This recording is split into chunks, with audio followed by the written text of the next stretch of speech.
Opinion: Trump is a phase. India-US ties are bigger than him. I am going to begin this column with a joke. A man was being beaten in the public square of a town, but the more he was beaten, the more he kept laughing.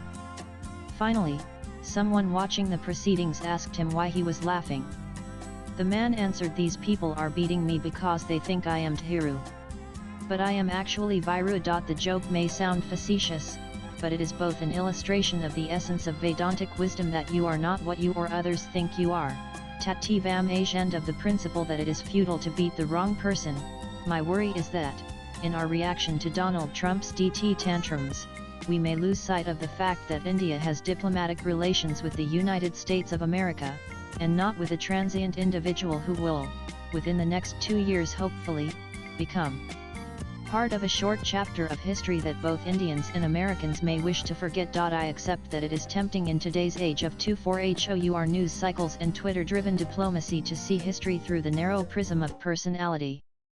But to reduce Indo-American ties to the temperament of one man is to profoundly misread both the long arc of history and the deeper convergences that bind the world's oldest democracy with its largest. India and the United States are bound not merely by trade statistics or transient political postures. They are linked, at a deeper level, by a civilizational affinity that transcends regimes, rhetoric, and rogue leaders. This is not to deny the reality of immediate irritants, especially around trade imbalances, technology transfer, and intellectual property disputes, but to place them in their proper context as negotiable issues within a long-term, strategic relationship. Trump, in the grand sweep of India-US relations, is, in my view, a transient nuisance, a temporary disruptor, not a permanent roadblock, an aberration, not an irrevocable defining force for all time. His leadership style is at odds with the strategic patience that true diplomacy demands. He has reduced alliances to balance sheets, and friends to negotiable assets.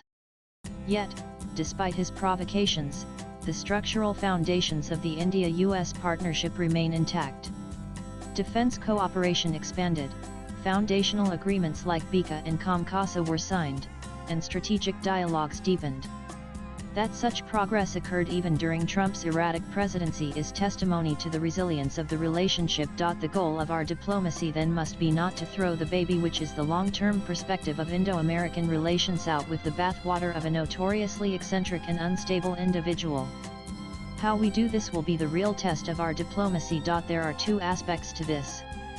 First, our reaction to his unpredictable and often obnoxious behavior. This should be responded to not with emotionalism but with a firmness infused with dignity, self-esteem and strategic autonomy.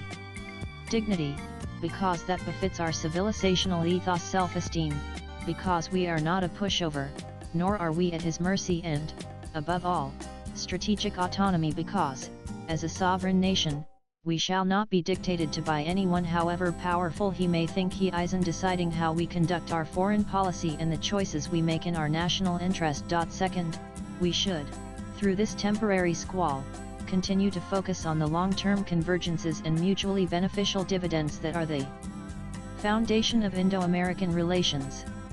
A substantive India-US trade agreement has long been awaited.